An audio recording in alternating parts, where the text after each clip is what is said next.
The True Crime Society podcast contains adult themes and violence and is not intended for all audiences. Listener discretion is advised.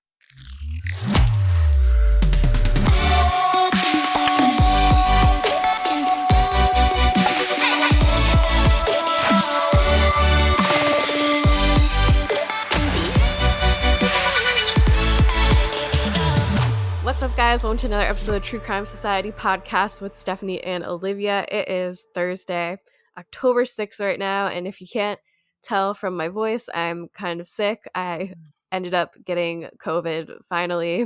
I escaped it for a very long time, but it finally happened, and I'm very sick. Oh my gosh, I can't believe it. You sound horrible. I'm sorry, but you're not horrible, but you do sound very unwell. Yeah, I'm actually doing better. This is like my third day of having it.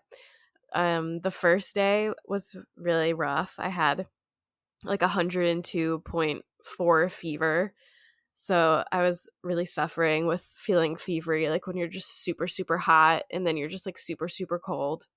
And then the next day it just felt like a really bad cold and my throat hurt so bad. Like I felt like I had strep throat and super congested. I have a pretty bad cough. Then my fever went down, and now today I don't feel as much like I have a cold. Like I'm still pretty congested, as you can hear, but now I have more so like the shortness of breath and like my chest hurts. So that's why it's kind of hard to talk, and I'm talking a little slower and quieter than normal because I just get winded so easily. You're a real trooper. You look getting on with it. I know. Like I feel like it was I can't believe that both of us dodged it apparently this far, but it was probably inevitable. But you're doing a great job. Thanks. I luckily got 3 days off of work, but I'm supposed to go back tomorrow, which is annoying because it's Friday, so it's like I'm going back for one day. At least I guess it's only one day. You can get back into it a little bit slowly then, rather than going back on a Monday for the whole day. Yeah, and it's like I'll feel okay when I'm just like not doing anything, but then I start doing like a chore or something and I'm like, ugh, I'm so fucking exhausted. It'll take you a while to build your energy back up and I guess your stamina back up too. Yeah, but Mike hasn't gotten it yet. He's still feeling fine, I guess. We tested him a few times and he's negative, so I guess anyone we else shall see. Got it? Like, do you know where you got it from?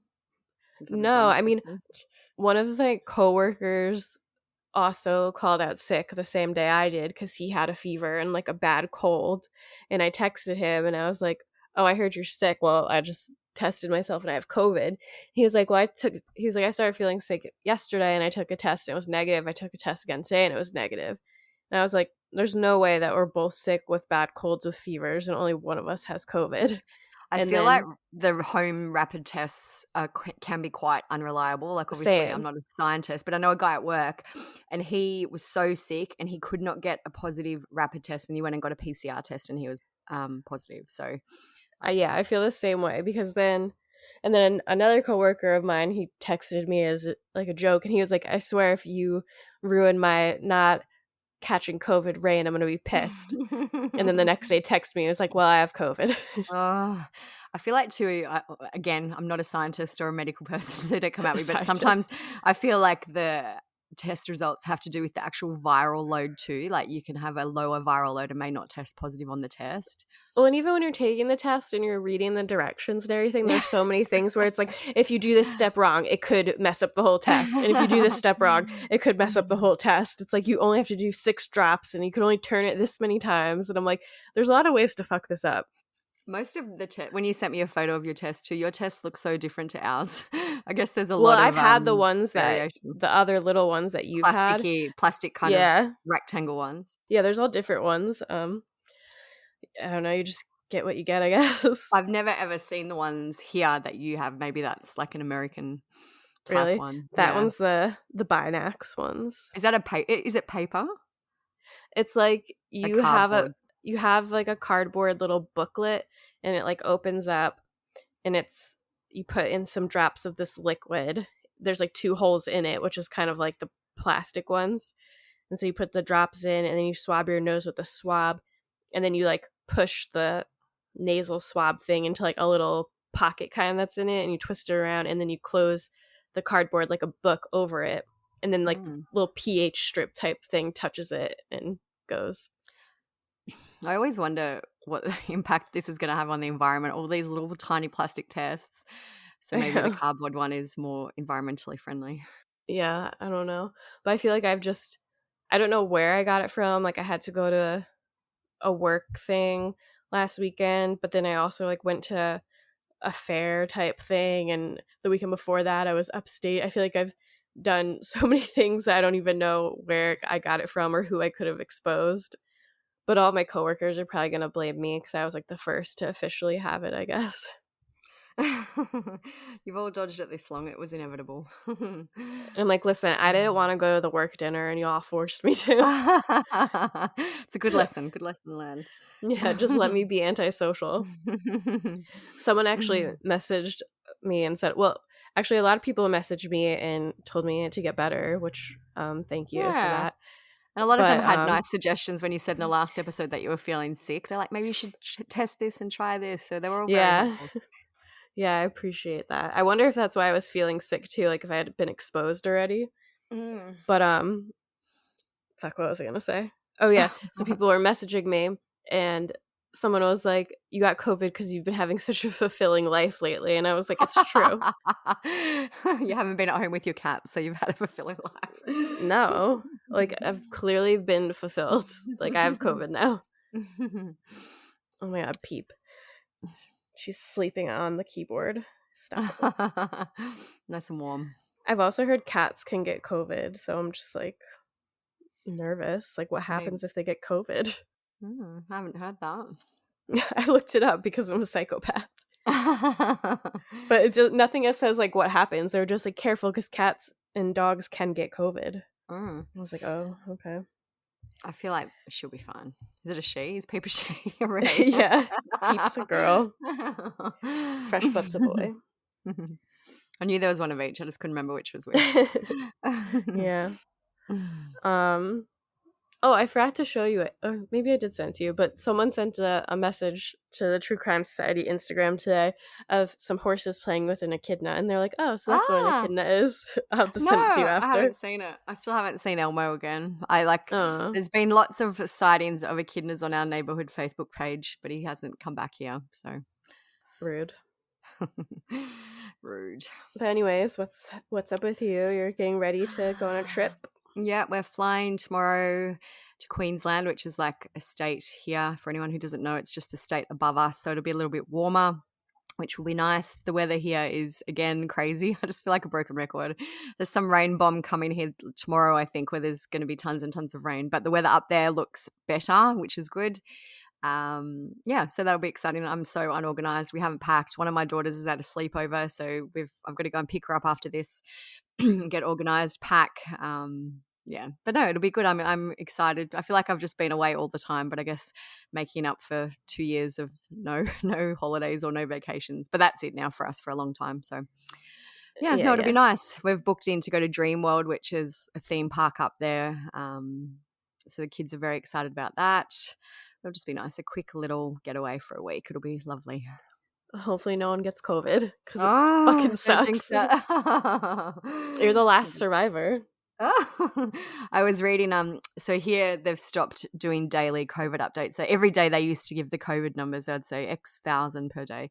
Now they do it weekly. So the latest update was the current wave of COVID continues to decline. The hospitalization is at the lowest it has been any time in 2022. I'm like, oh wow, that's great news. But then the next thing says we're closely monitoring S gene target failure and sequencing data in relation to BA2 sublineages. There are some early suggestions that BA 2.75 infections are increasing. So I'm like, wow, here we go again. When I was reading about mine, I saw people saying like the BA5 one's the worst. Oh my gosh. But I also thought Delta was the worst, so I don't know. Anyway, at least how do you even know which one you have? I don't know. I don't even know if I guess if you do a proper test, they test for it. But yeah, I don't know. Anyway, some people are going to hate this because they're like, why are you still talking about COVID? I know. I was like, people used to be like, stop talking about COVID. I'm like, okay, well, bitch, now I have it, so I can talk about it. I feel like we have stopped, but now we are allowed for this few minutes because you have COVID now. Okay, yeah, because I sound like an asshole. All right. Well, we'll get on with it now, but excuse my suffering. Olivia might have to take over for my half, but we'll see how it goes. Lucky I like the sound of my own voice. Yeah. So does everyone because they like your accent. Okay, so today we're going to talk about a case that I think a lot of people have probably heard of. I don't know, actually. Her name's Rae Greenberg, and this one, it's a weird case because there's a big controversy on if her death was a suicide or a murder because it was ruled a suicide, but it kind of seems like it's not a suicide. It's a very messy case, yeah. Yeah, not to like give anything away in the intro, but you'll see as we go along that it's very strange. So definitely stick around if you're into that. Loud cars. Anyways, it's kind of this case is making its rounds again and kind of popping up again because the case is being reopened to actually look into the cause of death a little bit more because it is so weird. So that's why we decided that we would cover it because a lot of people have been asking that, have heard about it. It should have been the most joyful time of Ellen Greenberg's life. She was engaged to be married, so we were planning a wedding. The only child of Josh and Sandy Greenberg. That's a beautiful picture. 27-year-old Ellen was a beloved first-grade school teacher in Philadelphia. She was just a ray of sunshine. She loved life, she loved people, and bringing people together. But just 4 days after Ellen sent out save-the-date notices for her wedding, the unthinkable. I had made dinner, we were watching TV, and our landline rang. Ellen's fiancé, Sam Goldberg, a television producer, had gone to the gym. When he returned, the latch on the apartment was locked. Nothing could have prepared him for the gruesome discovery behind that door. Everything stopped. The world stopped. Yeah. What else could you say? Ellen was found stabbed 20 times, 10 wounds on the back of her neck, 1 to the scalp, also stabbed in the abdomen, and 8 times to the chest. The knife was still lodged in her chest when she was found. But with no forced entry and no defense wounds, detectives concluded her death was a suicide. But her parents strongly disagree. And what does that say to you? It says to me it's murder. Okay, so this happened in 2011, so we'll start with some background on Ellen like we normally do. She was born Ellen Rae Greenberg on June 23rd, 1983, and she was an only child, and her parents were Joshua and Sandra Greenberg, and they lived in New York City. Ellen graduated from Penn State as a communications major and considered becoming a speech pathologist. She ended up going to Temple University to become a teacher. And she recently obtained her master's degree and was certified in reading specialty.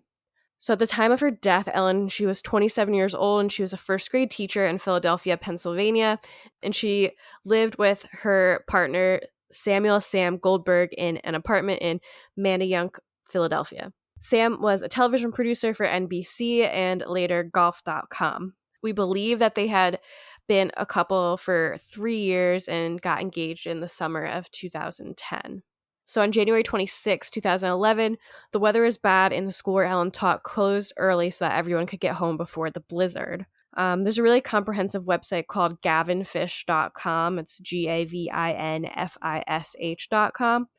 There's a lot of official documents there on the case. So some of the information that we got for this episode is from there, but it's worth checking out if you guys want to see some of the documents from the case. I have to say, it's one of the most comprehensive websites I have ever seen in my life. He's done such a good job. He's covered a few other cases as well. But when I came across this, I was like, oh my goodness, I have never, ever, ever seen such a good website. Yeah. Yeah, there's so much information. Yeah. Okay, so on the day that this happened, Sam, the fiance, he left the apartment around 4:45 p.m. to go to the gym. So from how the medical examiner report reads, Ellen, she was at home. It says he left the decedent to go to the gym. So Interestingly, it states that Sam was wearing Timberland boots to go to the gym, which some people have pointed out as being unusual, which obviously it would be. I think it is unusual, but then he could have been going to do his arms, could have been arm day. Like, you know, I feel like there's if your gym is in your building, you can just pop down for a little bit. You know what I mean? Like, it's unusual, but it's not totally out of the realm of something that someone would do. Yeah, I wonder if it was in the building or if it was in if it was an apartment complex. I think what I've read is that the fitness room was either in the basement or kind of the ground floor. So they were on the 6th floor, I believe. So it was still in the complex. He didn't have to leave the complex to go to the gym, but it was not. That's why I was wondering if because sometimes like here when it snows, I'll wear like winter boots to go where I'm going when it's snowy, but then I'll change into like regular shoes to wear for the day at work or something. Yeah. So I was like, maybe he put those on if it was snowing, but that wouldn't make sense if he didn't have to go outside. There's some photos online which I'll put on the blog of the fitness room, I assume. Like, it looks like a very nice apartment complex. I don't know if it's been renovated since they lived there because it all looks very new. The fitness room looks amazing. There's like treadmills. Like, it looks very high tech. So, you know, yeah, it looks like a very nice place to live. Yeah, but keep note of the boots because that's like a big discussion point to people. Yeah. So Sam came back to their apartment between 5:15 and 5:30, so he wasn't gone very long. He was only gone like half an hour, I think. Half an hour, yeah. 45 minutes. Yeah. So he had his keys, but he was unable to unlock the door because it was bolted from the inside. It had one of those, it wasn't like a deadbolt. It's like one of those hotel latch locks. Kind of like a that flip like latch. flips So over. you flip it over the peg on one side of the door. There's photos of the actual latch on the blog too if you want to have a look at exactly what we mean. Yeah, it's like the hotels usually have it. Some apartments have it, but the one that flips over. So since he couldn't get in, he started frantically trying to get in touch with Ellen. He called her, sent her text messages and emails for around an hour with no response. Did he call her? Because I saw some people being like, well, why wouldn't he just call her? So a lot of the who he actually called is redacted. I don't actually know if he did call Ellen, but it says I think he sent her an email and text. He definitely sent her an email and text. I'm not entirely sure if he tried to call her. I feel like I have heard in other podcasts that he did and she didn't answer, but that isn't in the medical examiner report, so I'm not entirely sure on that. But he sent her 9 Why would he email? I know. He sent her 9 texts. So, like, I don't know. If I couldn't get into my house, I'd be messaging Joe and I'd be like, hi, where are you? What's going on? Why aren't you opening the door? You know, like, but he kind of. And I would just be like calling like nonstop. And bang, like it's only an apartment. I guess he probably banged for a while. But anyway, these are the texts that he sent. He sent 9 texts apparently. So the first one said hello. The second one said open the door. The third one, what are you doing? The next one, I'm getting pissed. The 5th one, hello. 6th one, you better have an excuse. 7, what the fuck? 8, like AHHH. 9, like screaming. Yeah, like let me in. 9, you have no idea. So I don't know. Interesting messages to send to your partner when you've been locked out of the house. Seems kind of like a douchebag. Yeah. There was like not an incident. There was a time a few weeks ago where I couldn't get hold of Joe. My husband is always on his phone. So when I couldn't get hold of him for an hour, I'm like, oh my gosh, what's happened? And my message is like, are you okay? Where are you? What's happened? Yeah. But you wouldn't be like, you fucking piece of shit. You better have an excuse. So yeah, it does seem very mad for someone who's aggressive. Been locked out. Yeah. So after she didn't answer, Sam ended up forcing his way inside, and he immediately discovered Ellen on the floor of their kitchen. Her upper body was propped up against the cabinets, and her legs were splayed out in front of her. A call for help was made at 6:33 p.m. He was briefly told to start CPR, but he stopped once he noticed a knife sticking out of Ellen's chest. Medics responded and pronounced Ellen dead at 6:40 p.m. This is the 911 call. It's 5 minutes long, but I'm just going to put the whole clip in. It doesn't really seem like 5 minutes because it's interesting. So we'll play that here. Help, I need a Now, I just walked to my apartment. My fiance's on the floor with blood everywhere. What is the address? 4601 Flat Rock Road. Please come help now. 4601 Flat Rock Road. Is this a house or apartment? Oh no! Oh no! It's an apartment. What apartment number? Please hurry, please. Where is she bleeding from? I don't know. I can't tell. No, sir, you have to calm yourself down in order to get you some help. I'm sorry. I don't know. I'm looking at her right now. I can't see anything. There's nothing broken. She's bleeding. Ellie! You don't know where she's bleeding from? Can't tell where the blood's coming from? I think her head. I think she hit her head, I think. But it's everywhere. Okay, it's everywhere. Think she might have fallen? Do you know what happened? She may have slipped. There's blood on the table. Her face is a little purple. Okay, hold on for rescue for her. Stay on the phone.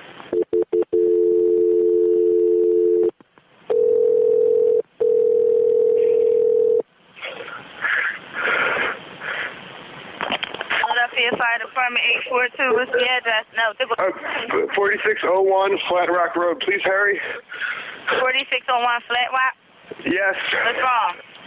I went downstairs to go work out. I came back up. The door was latched. My fiance's inside. She wasn't answering. So after about a half hour, I decided to break it down. I see her now just on the floor with blood. She's not responding. Okay, is she breathing? Look at her chest. I need you to calm down, and I need you to look at her chest. It's really. I really don't think she is. Listen to me. Someone's on the way. Look at her chest. Is she flat on her back? She's on her back. So I bring her. Look at her chest and tell me if it's going up and down, up and down. I don't see her moving. Okay. Do you know how to do CPR? I don't. Okay. I can tell you what to do. Okay, until they get there. I want you to keep her flat on her. God. Hello. Yeah, hi, okay. Are you willing to do CPR with me over the phone until they get there? I have to, right? Okay, so get her flat on her back, bare her chest, okay? You want to rip her shirt off. Okay? Kneel down by her side. Oh, my God. Ellie, please. Listen, you can't freak out, sir, because you Okay, I'm trying not to. Her shirt won't come off. It's a zipper. Oh, my God. She stabbed herself. Where? She fell with a knife. Oh, no, her knife's sticking out. Her what? There's a knife sticking out of her heart. Oh, she stabbed herself? I guess so. I don't know where she fell on it. I don't know. Okay, well, don't touch it. Okay, so I just let her down. Here now? I mean, what do I do? No, I mean, you can't. If the knife is in her chest, it's going to be kind of hard for you to do CPR at this time. Oh, no. Oh, my goodness. Okay. Police, which operator? 277. Is someone coming here? Yes, they are. You said 4601 Flat Rock, right? Yes. Okay, someone's on the way. And the knife is still inside? Wait, so what? The knife is still inside of her? Yes, I didn't take it out. Was it her chest or what area did it? It's in her chest. It looks like it's right in her heart.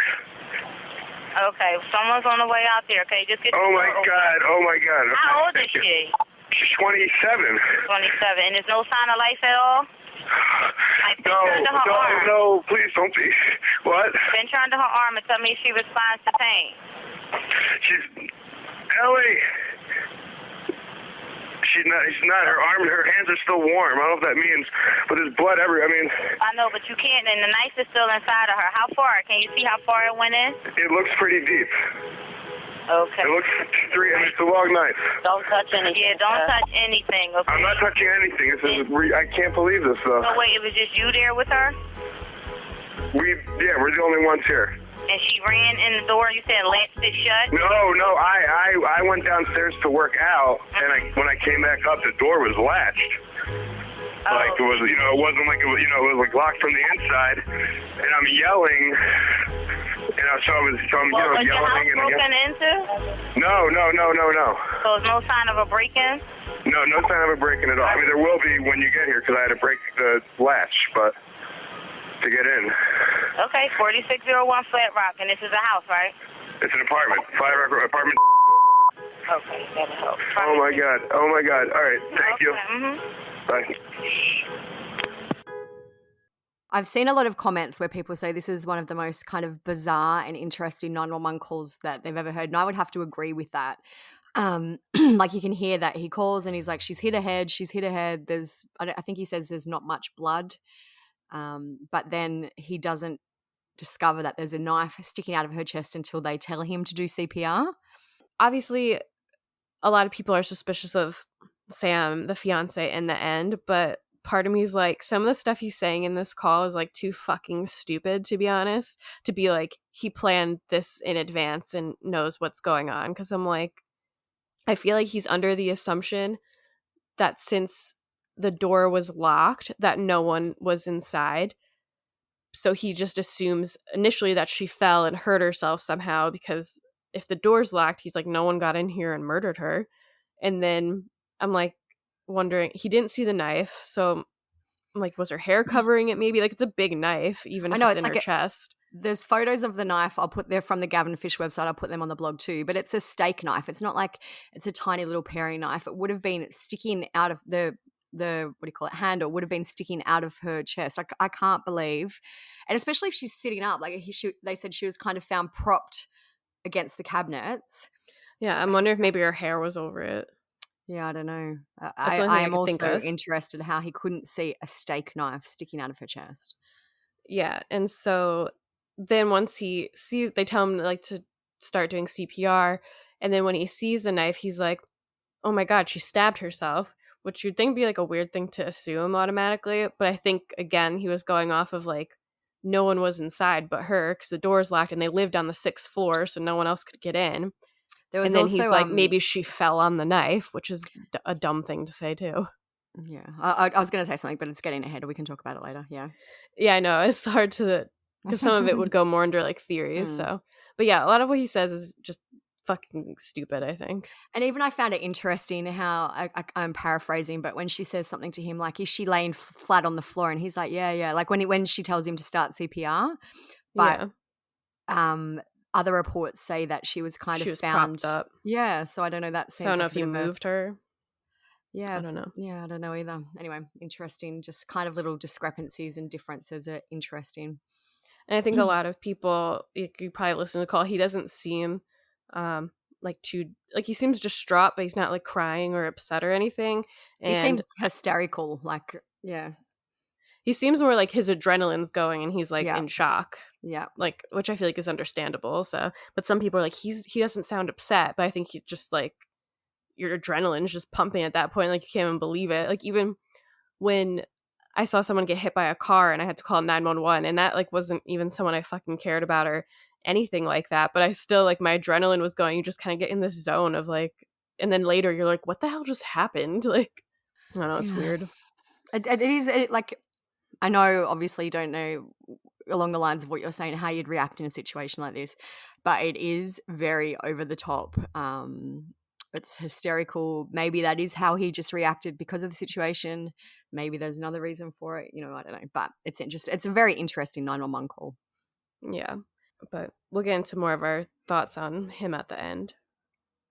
So this info about the scene comes from the medical examiner report. All right. So I won't read all of it because the whole thing's on the blog. The whole medical examiner report is 4 pages long. But basically, I'll just find some interesting stuff. It does say in this, and so what I've read of some reports is that Sam, when he couldn't get into the apartment, he went and spoke to the apartment complex security guy and asked him to come up and break down the door. And the medical examiner report does say an apartment security man was reportedly present during the entry. So that's kind of interesting, and we'll talk more about that in a minute. But it says he immediately discovered her and called 911. He was briefly instructed to start CPR until he noticed a knife in her chest, and then he was instructed to stop. This, I find this is about the actual scene. It says the apartment is well kept and clean. The inside lock to the front door, a common latch solid bar door guard, is broken with the screws on the door loose, obviously forced when in a locked position. Throughout the entire apartment, there is no evidence of a struggle. Furniture and items appear in place. Nothing is obviously missing or disturbed. There are numerous valuables present, money, keys, 3 laptops. And then it says that one of the laptops was open with wedding material on it. And then there was a work computer with her work stuff on it. There was nothing indicative of suicide on the computers or the rest of the apartment. The only way to exit the apartment with the front doorway locked is through a rear sliding patio door. The patio is 6 stories high and there is snow present with no tracks or footprints. So that kind of implies that no one could have got out that way. Yeah. I'll just see. So it goes in, it lists the texts that Sam sent her, and that it also says they found prescription medication on a bedstand. There's alprazolam, clonazepam, and zolpidem. So her journal was there, and it goes into detail about how they found Ellen. It says the decedent is on the hardwood kitchen floor located just inside the entrance. She's found with her head and some of her upper body shoulders resting against the lower half of the white kitchen cabinets next to the range, which indicates to me that she wasn't lying flat on the floor. Unless, I guess, he propped her up again. Maybe, I don't know. But upon further examination, she has a knife embedded in her left chest through her clothing. There are multiple stab wounds. And it goes on. Her body is cool to the touch. Findings are consistent with the current position of the body. There's blood on her head, in her hair, and on her neck. The right hand has blood on it. And there are photos on the Gavin Fish website of the scene and the blood. There isn't a whole lot of blood. There's, scrolling down. So you can see there's like a small pool of blood on the floor. There's some blood droplets on the floor and kind of a smear of blood on the cabinet. But I feel like that isn't very much blood for someone who suffered the amount of injuries that she did. Yeah. You would think there'd be like tons of blood. Yeah. It says there are 2 kitchen knives in the sink, but they don't have any blood or tissue on them. And basically it looked like that she had been cutting up fruit around the time, like there was cut up fruit and things like that in the sink. But that's kind of the main interesting points from the medical examiner report that we haven't covered yet. There's some reports that Sam called family members before calling 911 or before the police arrived. One member is reported to be Judge James C. Schwartzman, who is chair of the Ethics and Professional Responsibility Group. Judge Schwartzman was also appointed by Governor Tom Wolf to the Court of Judicial Discipline in May 2018.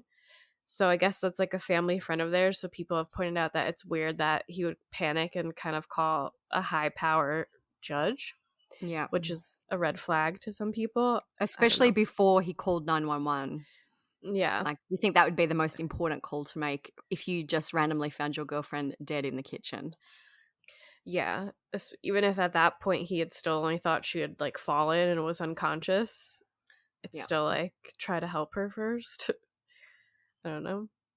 And I feel like if he did actually try to go over there and help her, he would have seen the knife, you know? Yeah. I don't know. So there's a podcast on this case by the prosecutors.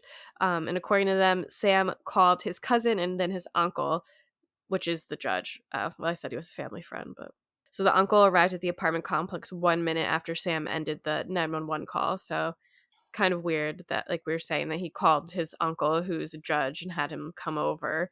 Like if you just walked in on this scene and she fell by accident or if something bad happened to her, that wouldn't have been a concern of mine, I don't think. I'm assuming that maybe the cousin was the uncle's son. So maybe he called the cousin. He's like, hey, is he there? And he's like, yeah. No, okay, yep, okay, I'll call him. So yeah.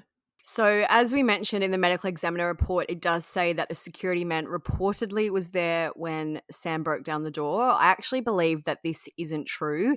And this is kind of a big reason why some people think Sam was involved, that he told people the security guard was there, and it insinuates that, you know, he wasn't alone and someone was there to witness it. But the guard, I believe, has spoken to reporters and kind of media sources since this and has said that he wasn't there when Sam broke down the door and that he actually refused to leave his kind of guard post to help him, which makes sense to me because, you know, you can't just be, as a security guard for an apartment complex, going to break into people's apartment if they ask you to.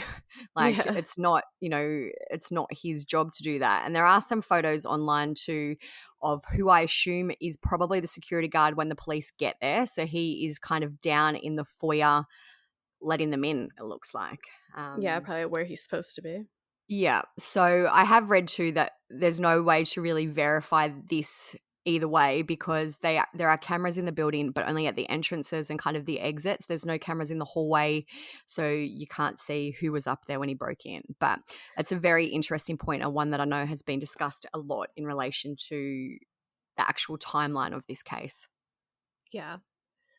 So, following an autopsy, Ellen was found to have suffered 20 stab wounds, with 10 found on her back and neck. A knife with a 12.5 centimeter blade was found in her chest at the depth of 10 centimeters. So, like we were saying before, it's a pretty big knife, and 2.5 inches of it were still sticking out. Yeah, so even like the blade alone is 12.5 centimeters. I'm assuming the kind of handle There's a would handle. be Yeah. similar. So like it's a big knife. It's not just a small paring knife or something like that you may miss. There's, yeah. And It's weird. the knife was a Cutco brand steak knife. So there's pictures.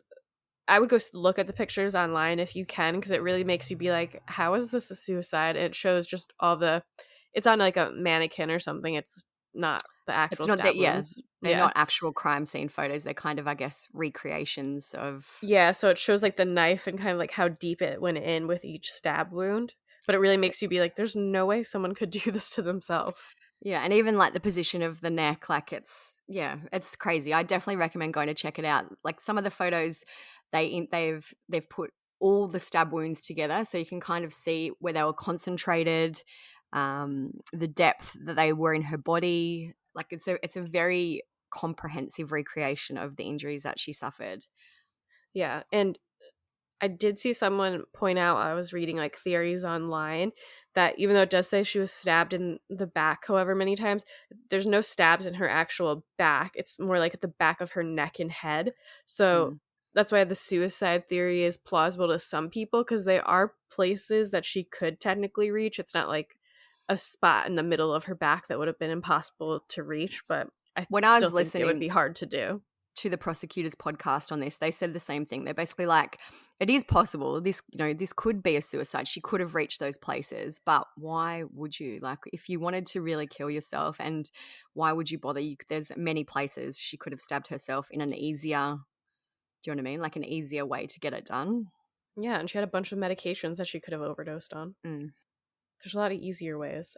So according to the Generation Y podcast, the only DNA that they found on the knife was Ellen's, though. So police interviewed Ellen's family about her state of mind before she died. Her mother said they had spoken at 7 a.m. on the day of her death while they were both going to work. Sandra said their conversation was pleasant.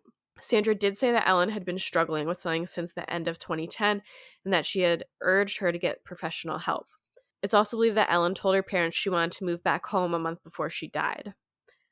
So Ellen had begun seeing a psychiatrist named Ellen Berman, and since there's multiple Ellens, obviously, we'll just refer to the psychiatrist as the psychiatrist. Ellen only attended 3 appointments with the psychiatrist on January 12th, 17th, and 19th, so just days before she died, essentially. And it was kind of weird. It's weird that how frequently that was, like the 17th and the 19th. Yeah. I wonder if something was going on that she felt like she needed to go back right away. Another appointment had been scheduled for January 27th. The psychiatrist said that Ellen presented with severe anxiety and that she had been experiencing it for 2 months. The psychiatrist said that Ellen was having trouble at work and that she felt pressured and overwhelmed. Ellen had also been struggling with some difficult students, and she wasn't sure whether she should quit her job or attempt to work it out. The psychiatrist was in the process of developing a treatment plan for Ellen, and Ellen's mother had also been in touch with the psychiatrist as she had expressed concerns about her daughter. The psychiatrist has said that there were never any suicidal thoughts expressed by Ellen and that she had only good things to say about Sam. The psychiatrist asked if Samuel had ever been abusive, and Ellen denied that there had ever been any verbal or physical abuse. Ellen was uneasy about taking medication, and she was first prescribed Zoloft, and then she switched to Xanax. It seems like maybe that she was prescribed these before seeing the psychiatrist, because it seems like it would have been a short time frame for her to be starting and switching medications, but not really sure on that. If she, I don't know either. It just seems, it kind of implies that the psychiatrist was the one to prescribe these to Ellen, but that was in a 1 week time frame. Surely maybe she prescribed it and then she never took it and was like, oh, Because I know people who've kind of done that where they'd be like, oh, I'm scared to take this because like I heard bad things about it. And then maybe they're like, oh, well, maybe how about this? But so maybe she never ended up really taking any of them, but just like got the prescription changed. I don't know. Yeah, could be. Because it is weird because it seemed like she was going weekly, but then there was that one like 17th and then the 19th. I don't know. Very strange. Ellen apparently had no success with either medication, was prescribed Ambien and Klonopin by the psychiatrist to help her sleep. The death investigation report into Ellen's case notes that she was anxious, insecure, and not sure of herself and was not liking how she felt. But interestingly, the day of Ellen's death was the same day that school grades were due to be handed in, so that might have been something that gave her some more pressure. Police searched Ellen's computer for any clues as to what happened to her. In December 2020, she or someone using her computer searched for the following things: suffocation, suicide methods, sex, fantasy, death, Zoloft, Prozac, sertraline, weight gain, depression, bath death, electrocuted to death trying to Twitter in the bath, quick suicide, euthanasia, painless suicide. When it says that she searched for those, she searched for some of those terms, but she also read some of the other articles. So I'm pretty sure she didn't search for electrocuted to death trying to Twitter in the bath, but she read an article about that. So they've included kind of like her history as well. Yeah, basically her search and browsing history. Yeah, because that was like bath death and then that. Yeah. But also how she searched sertraline and weight gain. Maybe that could have been one thing with the medication. Like maybe she looked that up and saw that causes weight gain and was like, I don't want to take that because I don't want to gain weight. So then they switched the medication. Yeah. Just seems like she was concerned about stuff like that. So they did conduct toxicology investigation into her death. It says that she was negative for benzos, fentanyls, and opiates, but that she did have zolpidem and clonazepam in her system. So it says there's trace amounts of zolpidem and clonazepam was present. So that seems to be all. It's only a one-page toxicology report, so that seems to be kind of all that was found in her system at the time. Yeah, and she was prescribed both of those. Yeah. So following the autopsy, the Philadelphia Medical Examiner's Office initially ruled the case as a homicide. However, the next day, the Philadelphia Police Department backtracked and stated that the death of Ellen Greenberg has not been ruled a homicide. Homicide investigators are considering the manner of death as suspicious at this time. But then the case was reversed and officially ruled a suicide in February 2011. So 1 year after Ellen died in January 2012, Dr. Cyril Wecht gave his opinion on the case. I feel like most of you guys will know who that is because he always seems to pop up on true crime TV and media. We've definitely talked about him before. I feel like he did Aunt Diane. Am I wrong on that? I feel like he didn't. I feel like, yeah. Yeah, I think so. Anyway, he's probably best known for his criticism of the Warren Commission's findings concerning the assassination of JFK. So he did a 5-page report on Ellen's case. I'll put it all on the blog. We won't read the whole thing because it's long, but he just goes into what we've already spoken about, how basically the door was locked, the knife that was found, how the mother knew that Ellen was struggling with something. So he does kind of address maybe the mental health issues that she was facing at the time. He does talk about that Ellen emailed a friend on the day that she died, and the friend said, yeah, you're getting out early, meaning about the blizzard and finishing school early. And Ellen wrote, thank goodness, which I think is a pretty, normal reply for someone who gets to finish work a bit early. Yeah. He goes in and he lists all the wounds that she had. Anyway, so he just basically goes through her case again. And it says, a suicide victim will rarely stab herself through her clothing. Instead, she will open her shirt to expose the skin.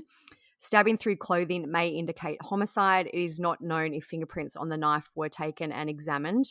And his opinion of the case following his review is the results of the autopsy and the accounts from the investigation based upon reasonable degree of medical certainty. It is my professional opinion that the manner of death of Ellen Greenberg is strongly suspicious of homicide. So that was his determination for the case. It's interesting about the clothing thing, like that like move the clothing when you're gonna suicide. I guess you probably would. I've never really thought about it, but you would think if there's less things to cut through. It's probably just like a subconscious thing that you do. Yeah. So there was also a forensic scientist named Henry Lee, who is known for testifying for the defense in the O.J. Simpson case. He had the same opinion as Dr. Wecht. He said the number and types of wounds and bloodstain patterns observed are consistent with a homicide scene. So Ellen's parents always tried to get kind of media attention for her case and to keep it out there. In 2019, in October, her parents filed a civil suit against the Philadelphia Medical Examiner's Office and against Dr. Marlon Osborne. That was the pathologist who had conducted the autopsy originally.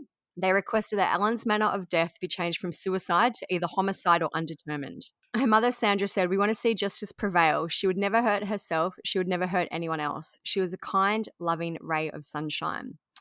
So one of the key arguments in the lawsuit came from new pieces of evidence, which was a 3D anatomical recreation, which I think may be what is on the Gavin Fish website, which illustrates the size, depth, and length of each wound, including her spinal cord. Her father said the key wound in this whole thing is the spinal wound. And from what I know, the spinal wound on the back of the neck was in an upward direction, severing the spine, possibly damaging the brain. If you tried to do that yourself and put it behind your back, it would be very hard to do. In January 2020, a Philadelphia judge ruled that Ellen's parents could move forward with a lawsuit against the medical examiner to get her official cause of death removed from the record. Her father said at that time, "There's a murderer out there, a killer, someone who brutally attacked somebody with multiple stab wounds and let her bleed to death and left her for dead."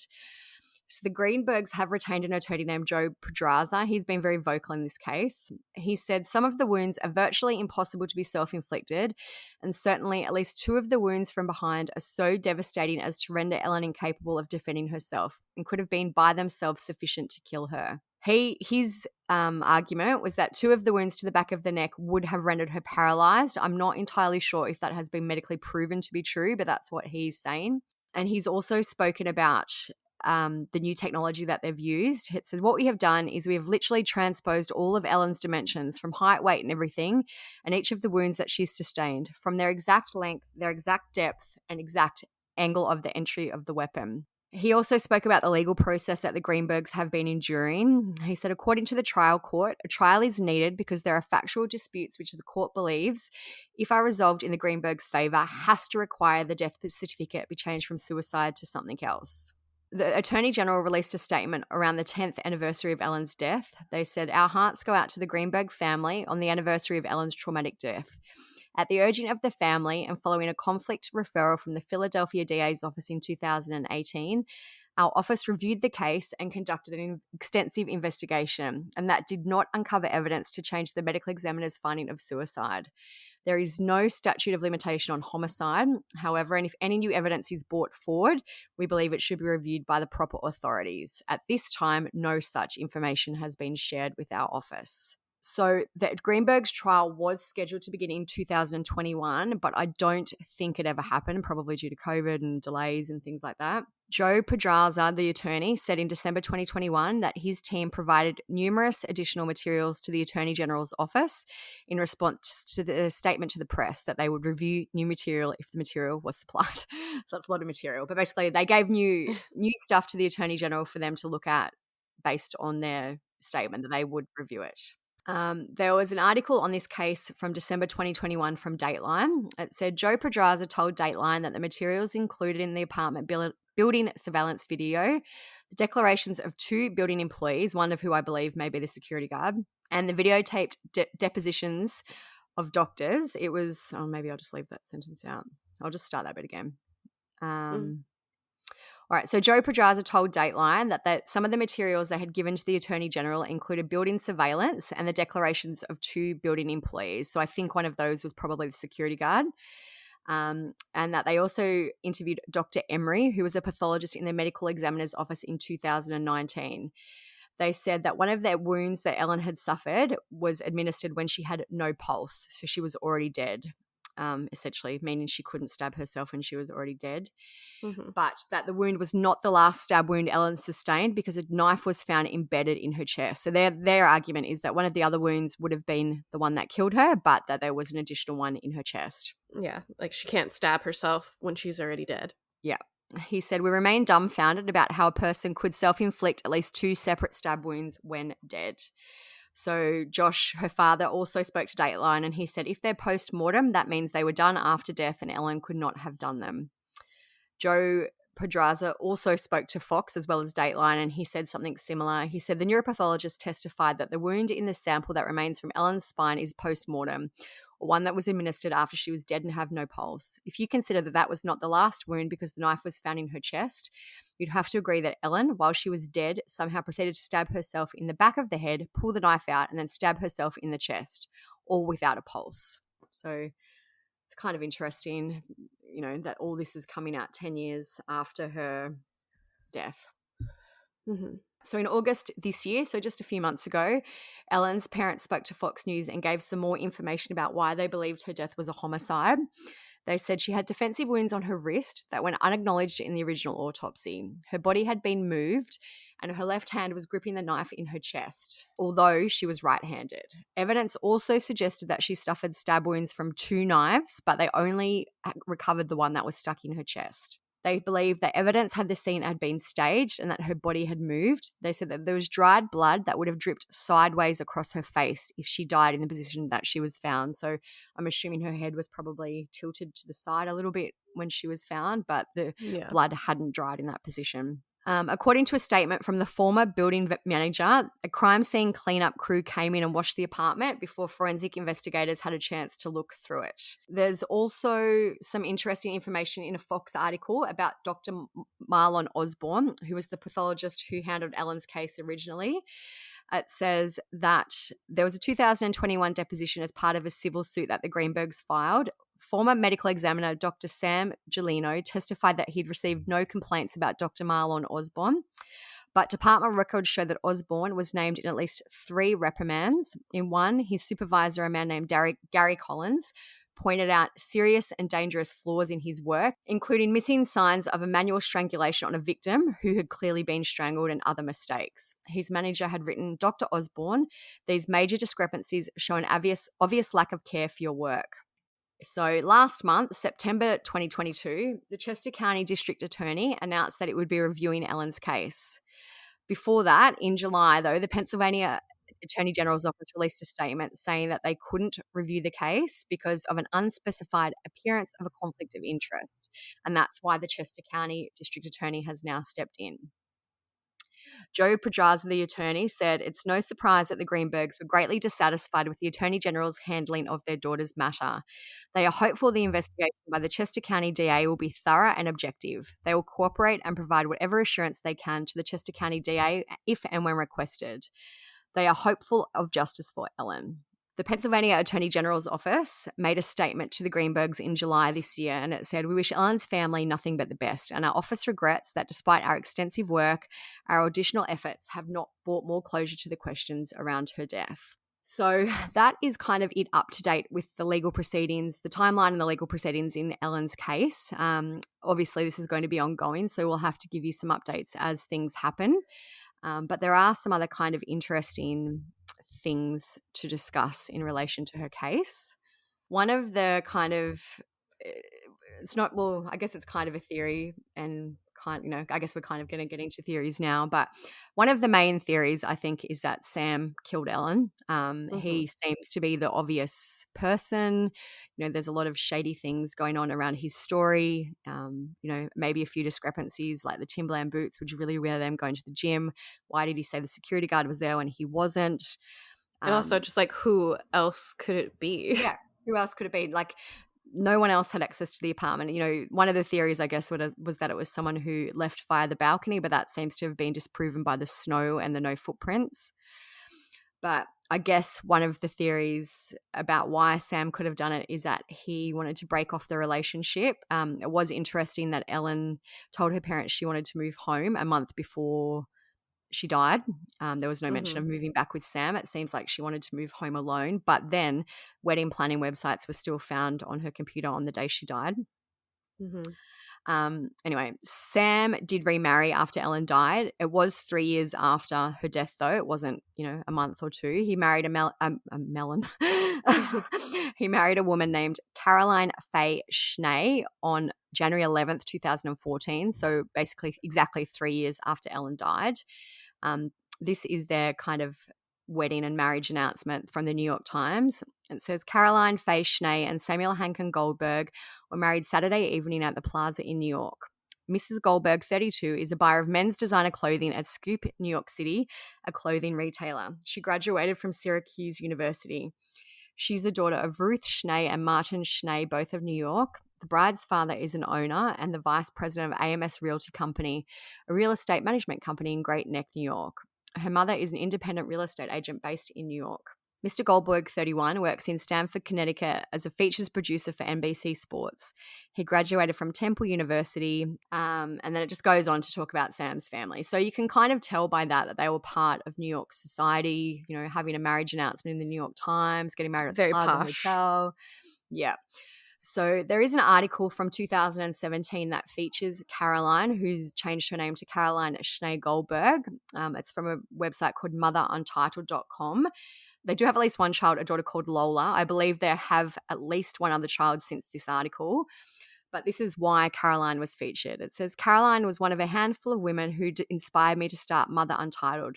Her daughter Lola and Bodhi, who I'm assuming is the author's child, were in a baby movement class together. I had gone back to consulting 2 days a week, but was getting comfortable owning the decision to mostly be at home. And then I met Caroline, who after 12 years in fashion had decided to pause to be at home with her daughter. Her immediate warmth, sincerity, and general coolness in talking about her career, her choice to be home, getting comfortable with said choice, and her family made me instantly more confident that this chapter of my life is going to be full of smart, interesting women. So they go in and they interview Caroline about her life. Anyway, I've pulled this out because I know a lot of people have mentioned this online. But the author asks the question, every mother needs help to find balance. What does your village look like?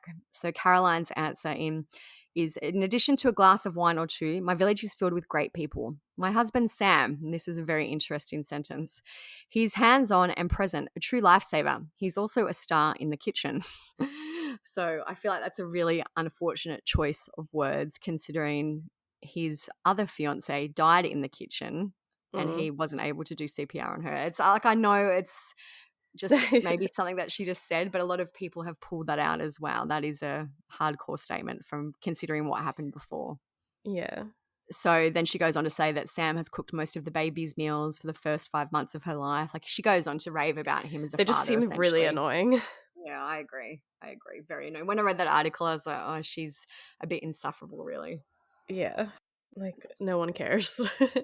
So in terms of like why Sam would have done it, maybe it was just a fight. Maybe, like, it seems like if it was a murder, it seems like a very frenzied attack. Probably not very well planned. It just seems like there was a lot of hate behind whatever happened.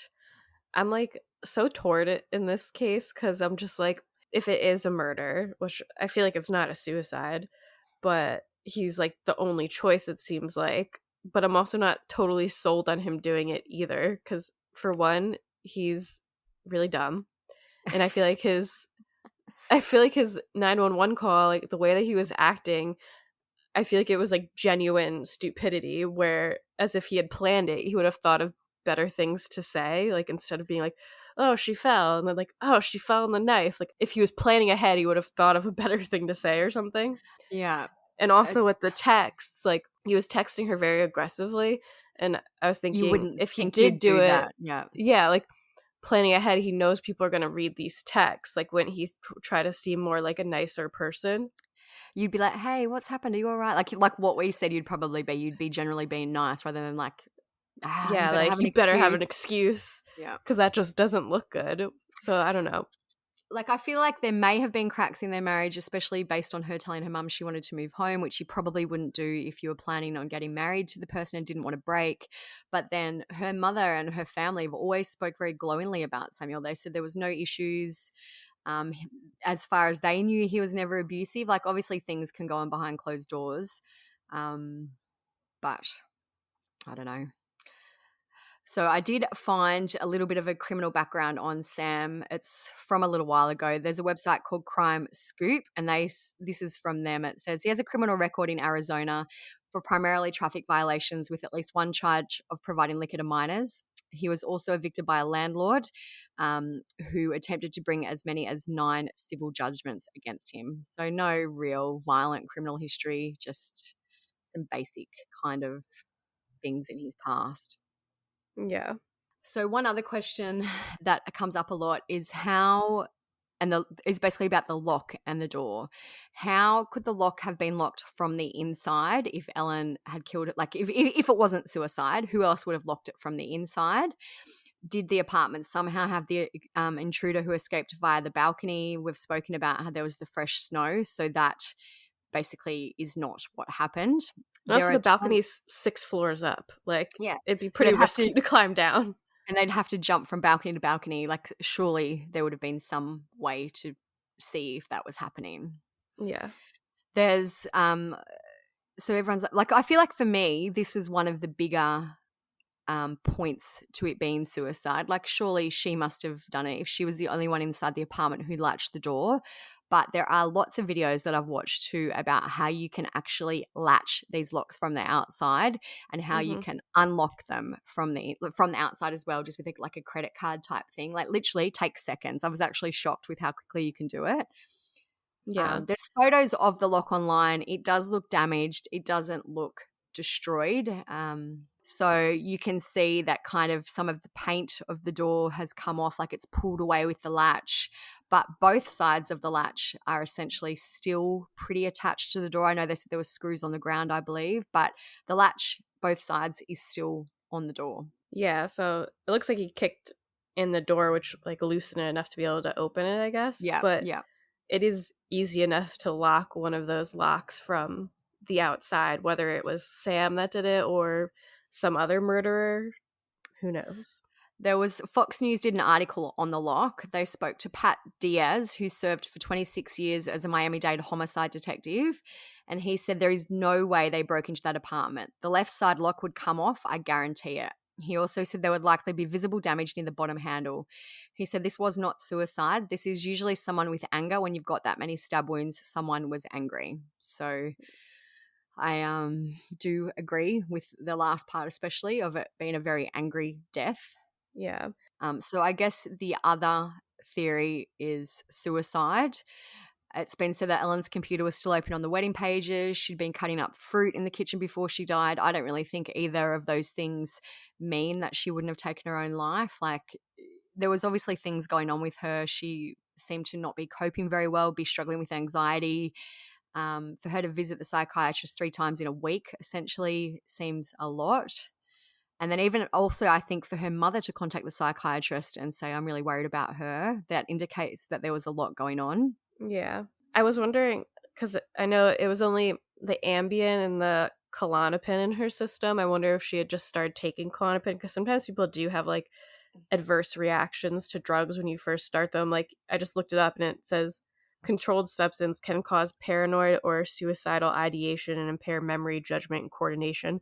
Combined with other substances, particularly alcohol, can slow breathing and possibly lead to death. And plus also her computer searches are interesting. Like, I know that if someone looked at my searches, they'd be like, wow, that's what's going on with her. Yeah.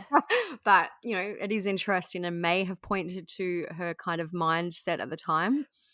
Like, just a side note, I was thinking this today because we're doing our next episode on Debbie Collier, and I literally Googled in reference to that case, is it hard to burn a body?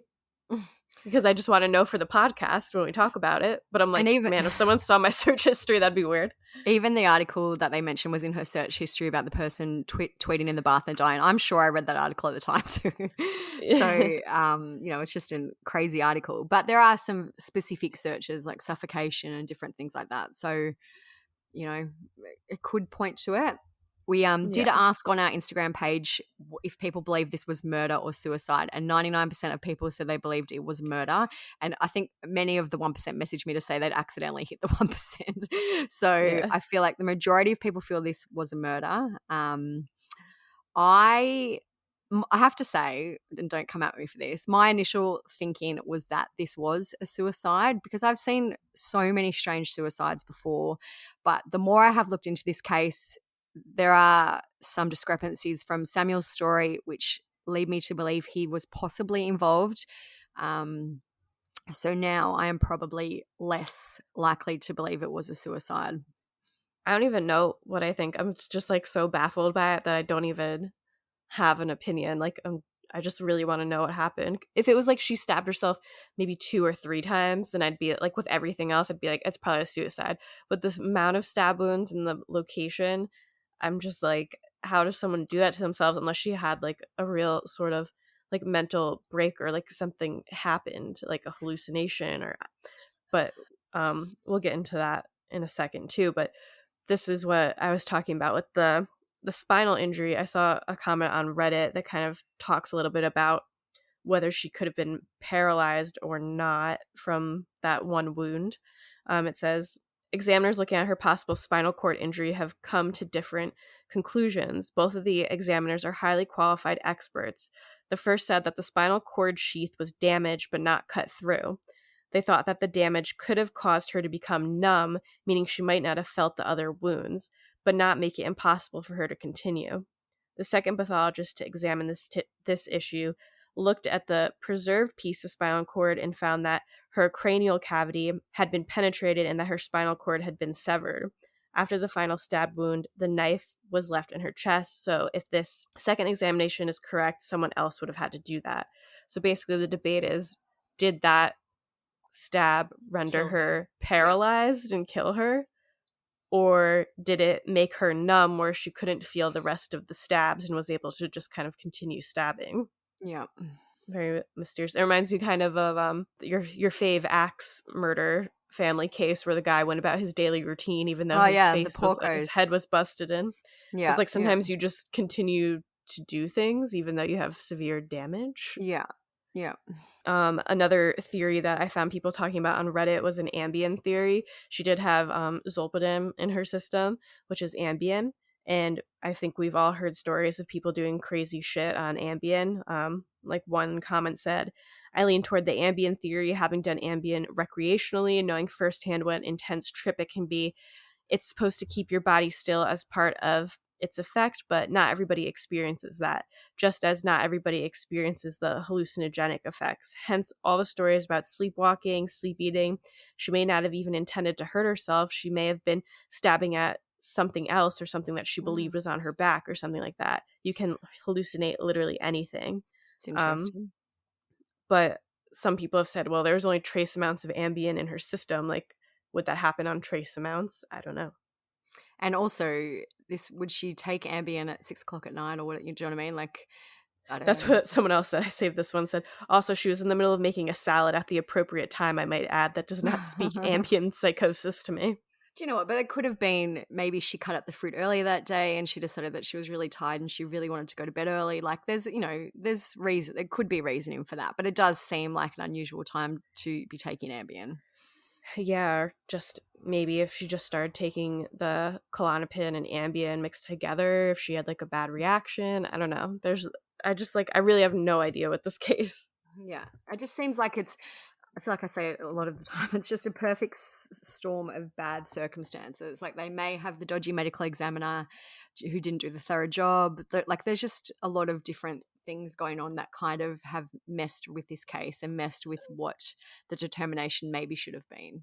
Yeah, and like her fiance seemed kind of like a douchebag, but not necessarily a murderer. I don't know. Yeah. So, yeah, that's it for Ellen's case essentially now. Yeah, I mean, we'll link the 2 Reddit threads on the blog. I found some good some good discussion on it on Reddit. So I'm not going to go through it all on here, but if you want to read more about what other people are thinking, there's a lot of good comments on these 2 threads, so we'll link them. And when I asked people for what their theories were, like the actual specific theories, I'm pretty sure every single one said it was Sam. Some people said it's the husband, which I'm assuming means Sam. You know, there isn't one that I can remember where someone said, oh, it must have been Joe Smith who she worked with because, you know, they had a volatile relationship. The only suspect that anyone could name was Sam. So, but it's also like he's just the easiest one to pin it on. But like when you really look at it, like I don't know, there's nothing like screaming like it was definitely him to me. But also a whole nother thing is that isn't talked about a lot is like she seemed to be having a lot of stress at work. Like was she having problems with someone at work? Like what was going on at work that was causing her so much stress?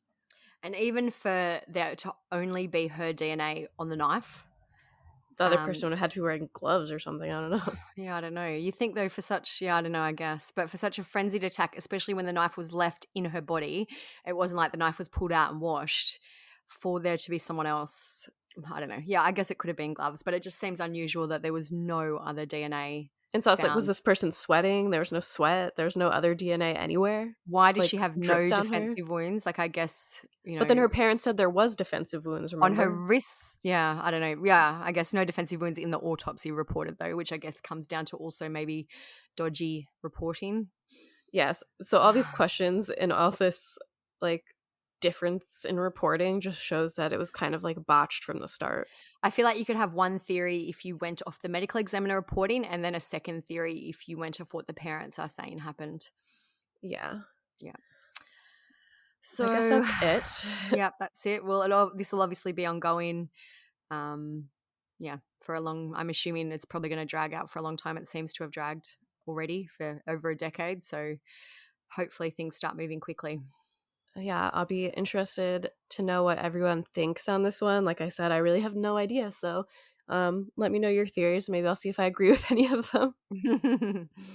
But I hope that Ellen does get justice in her family, because it must be awful for her family, because I know if this was me, my family would be like, there's no way that she stabbed herself 20 times. Like, hello? Yeah, and they seemed like a very close family, especially with Ellen being the only child. They seemed like a very close-knit, caring, loving family. Yeah.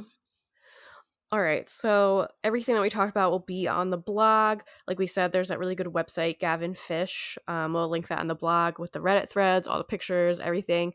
There'll be lots of info on there at truecrimesocietyblog.com. You can follow us on Instagram at True Crime Society, and you can follow our personal accounts at TCS Olivia, and mine is StephSum_. Leave us a review if you haven't already, a nice one to make us feel happy, and share the podcast with all your friends, all your family, everyone. Share it with everyone you know, and check out our sponsors, and that's it. I was rushing that because I'm sick. So, all right. So thank you guys for listening. Be nice to each other. Peace out. See ya.